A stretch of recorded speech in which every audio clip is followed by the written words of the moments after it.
On m'a récemment posé la question, mais comment gérer les clients sans rendez-vous? Et oui, ça peut être gênant de devoir gérer des clientèles sans rendez-vous sur nos plannings qui sont parfois déjà bien chargés.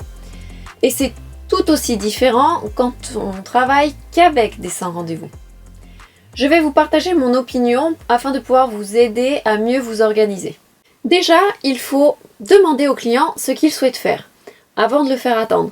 Car s'il attend pour rien par manque de compétences pour le service qu'il a demandé, le client ne va pas apprécier du tout. Donc tout d'abord, je vais parler des plannings pour les rendez-vous. Comment gérer les sans rendez-vous avec un planning de rendez-vous. Que l'on soit seul ou plusieurs à travailler, il arrive parfois que l'on ait des creux dans l'agenda.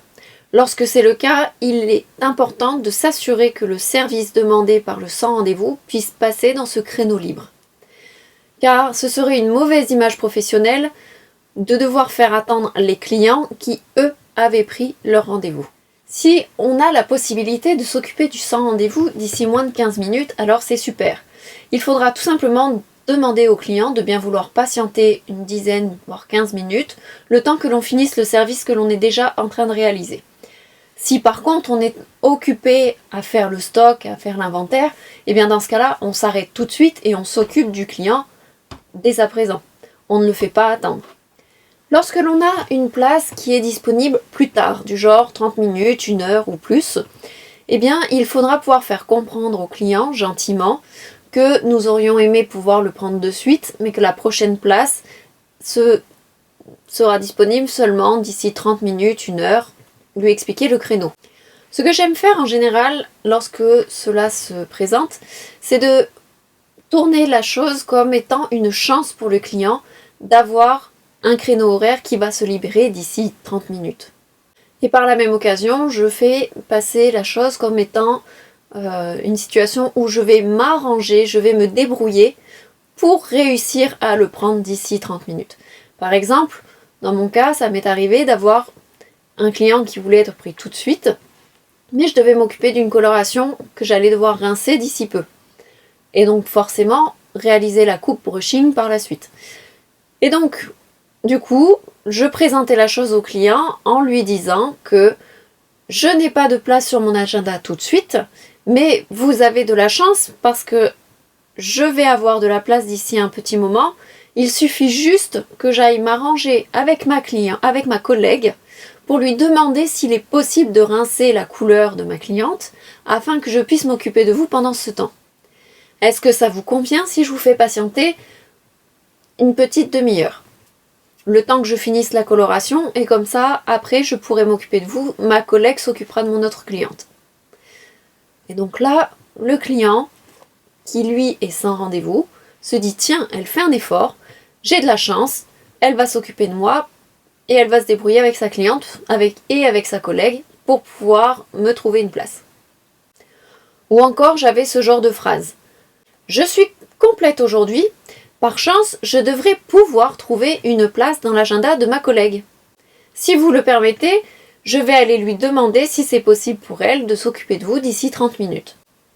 Le fait de tourner la situation comme une opportunité, comme une chance pour le client de pouvoir avoir son rendez-vous, mais dans certaines conditions, dans ce cas-là, dans la condition d'attendre 30 minutes, il est rare que le client refuse.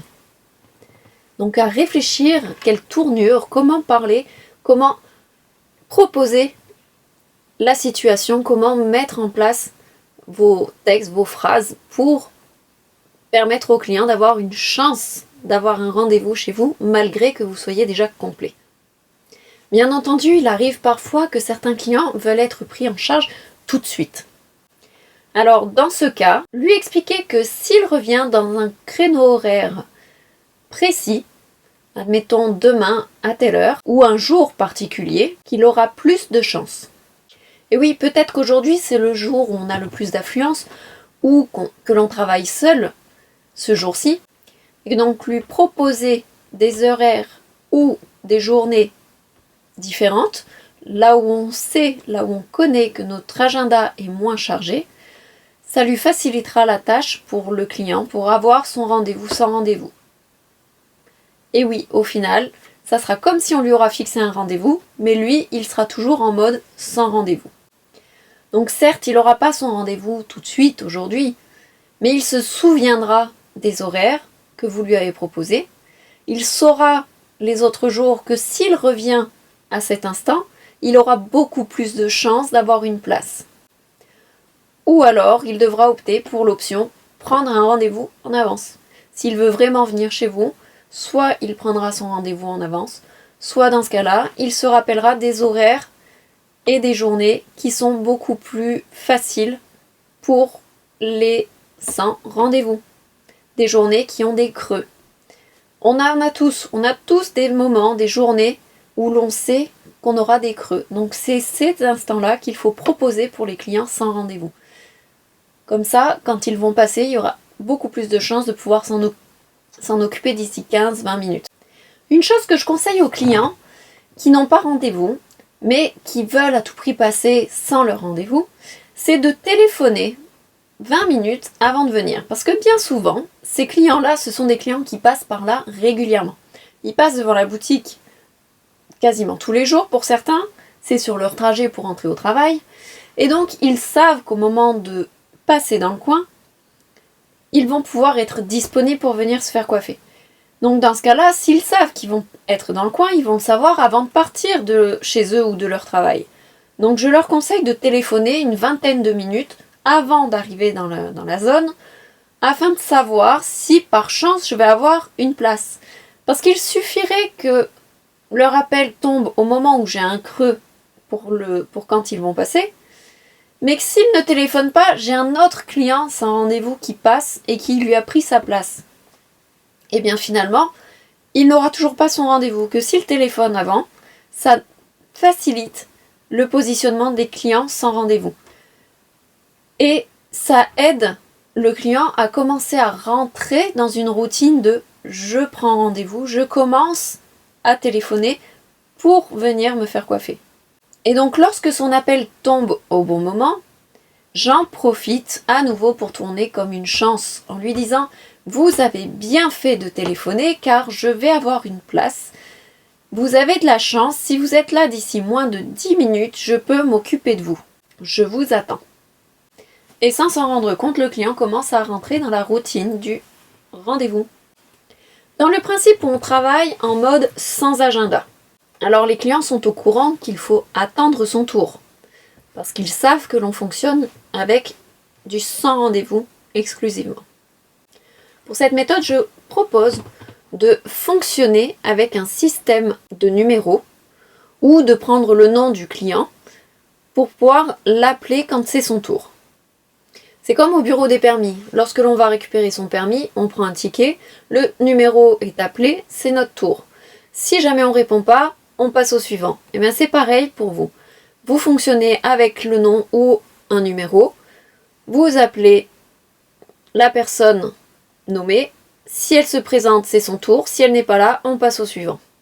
Donc bien sûr, si on prend avec les noms, il faut l'ajouter sur une liste. Il faut faire une liste, noter le nom sur la liste et descendre ainsi de suite.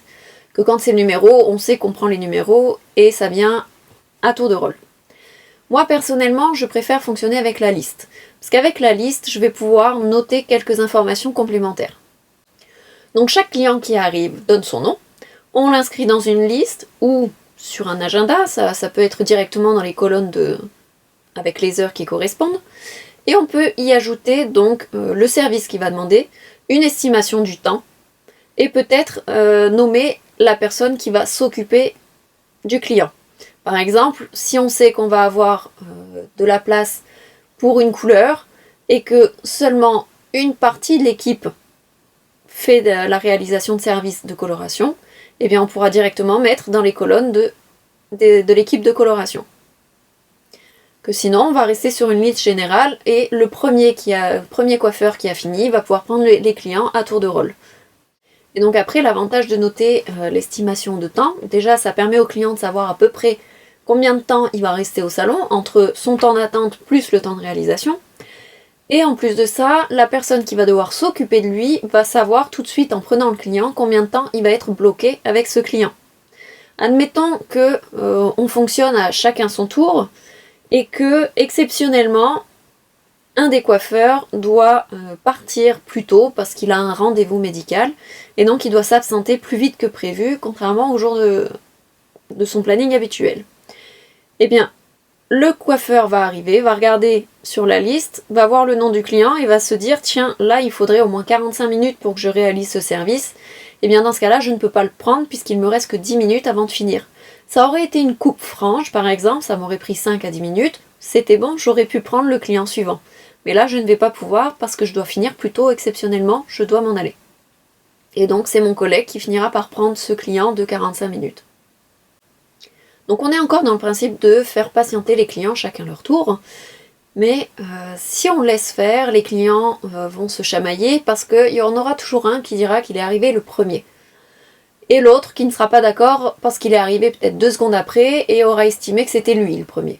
Et donc le fait de fonctionner avec des listes ou des numéros, ça permet de calmer le jeu et d'éviter d'avoir des conflits au niveau de la clientèle.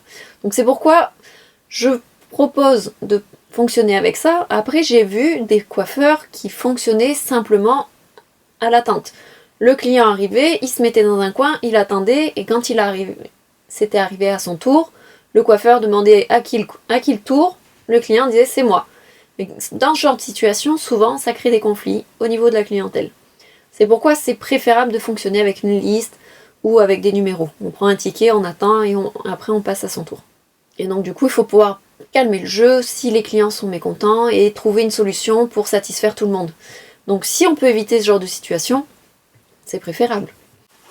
Si on finit par avoir trop de monde, les mêmes heures et les mêmes jours, cela veut dire qu'on commence à avoir un manque de personnel dans certains créneaux horaires. Il faudra donc penser à embaucher plus de monde ou encore à modifier les horaires de l'équipe afin de pouvoir ajuster les heures de chacun et d'être plus nombreux pour ces créneaux horaires spécifiques qui demandent plus de main-d'œuvre. Parce que oui, on veut satisfaire la demande de la clientèle, bien sûr, il faut pouvoir se le permettre. Si la place le permet, on va modifier ses horaires ou on va agrandir l'équipe. Mais si le salon ne le permet pas, on ne pourra pas travailler à 3 coiffeurs s'il n'y a que 2 places assises pour pouvoir travailler. Donc forcément, il faut réfléchir à ça, se dire est-ce que c'est possible ou non. Parce que dans ce cas-là, ça veut dire qu'on n'aura pas d'autre solution que de faire attendre les clients et de leur proposer d'autres journées où on sait qu'on a plus de creux. On pourrait aussi, dans certains cas, embaucher des apprentis ou une personne spécifique pour faire la réalisation des shampoings, faire la réception, l'accueil, tout ça. On peut aussi embaucher un apprenti, un novice, qui sera spécialisé pour les 100 rendez-vous. C'est-à-dire qu'il va s'occuper spécialement des 100 rendez-vous et ça va vous laisser la place pour prendre vos clients habituels sur votre agenda. Et dans ce cas, on pourrait très bien appliquer un tarif réduit. Tous les clients qui passent avec cet apprenti en mode 100 rendez-vous auront droit à un tarif réduit. Mais à condition qu'ils soient prêts à attendre. Comme tout à l'heure, comme je le disais, oui, peut-être qu'on va pouvoir les prendre. Ils auront la chance d'avoir des rendez-vous, mais sous certaines conditions. Ils auront la chance d'avoir le rendez-vous à tarif réduit, mais à condition d'attendre. Et à condition de passer avec un novice. On peut fonctionner de cette façon. Et si la personne souhaite vraiment un coiffeur qualifié, alors dans ce cas-là, il faudra mettre en place le rendez-vous pour cette personne. L'obliger en quelque sorte à rentrer dans le processus de prise de rendez-vous.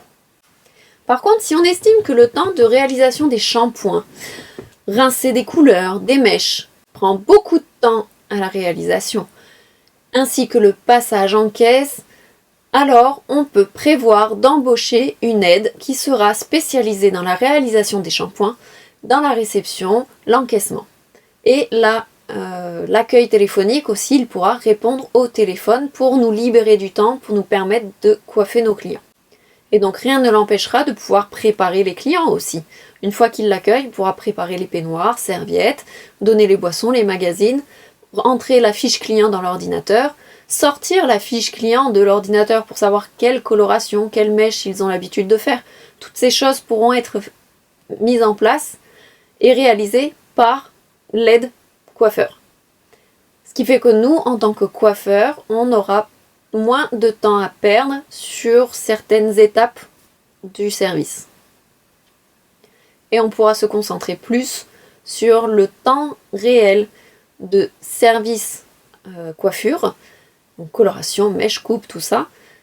On aura certainement plus de place du coup qui va se libérer pour pouvoir prendre les 100 rendez-vous. Parce qu'on en perdra moins, on perdra moins de temps à faire tout ce qui est autour du service de coiffure.